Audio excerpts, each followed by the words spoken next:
Investor appetite for growth stocks may be shifting. So far this year, the energy and financial sectors have easily outperformed techs.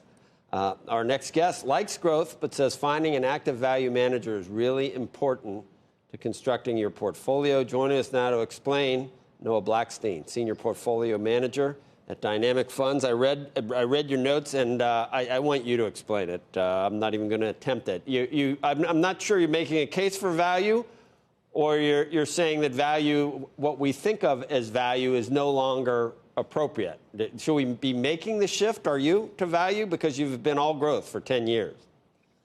I've been all growth for the 23 years I've been running my growth fund. So, the way I frame value is I'm trying to figure out what's the value of that future growth, whether that's measured in earnings or cash flow.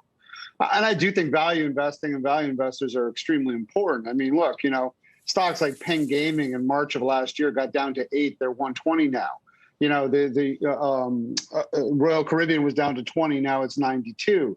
So, the distressed value investor, the contrarian value investor, I think that's a really important piece to own in your portfolio, but that's usually done through active management. I realize over the last 15 years, a lot of managers, value managers who are focused on restructurings and breakups probably have moved into private equity. It's a little bit easier to do it there.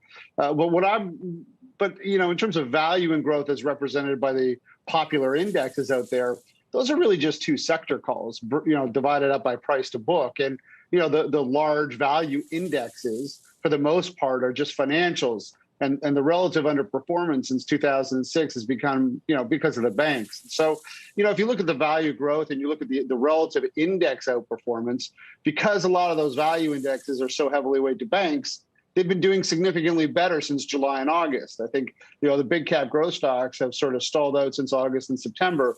And a lot of the huge move has come from the financials, which have gone straight up. A lot of that is statistical value or quantitative value of the indexes. And a lot of that's because of the big move in the banks because of the upward sloping yield curve. So there's a difference between value managers and then the quant statistical value.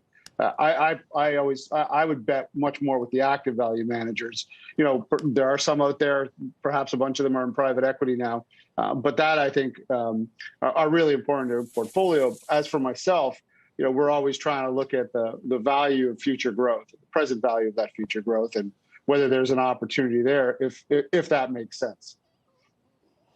Kind of does, I guess. It's a way of buying value, but still doing it with growth in mind, I think. And I guess it's not really when you divide the two and say either or, it's not really appropriate because there's elements of both in there. Yeah.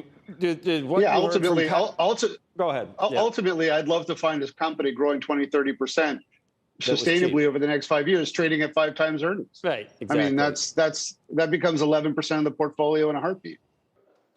Shepard Smith here. Thanks for watching CNBC on YouTube.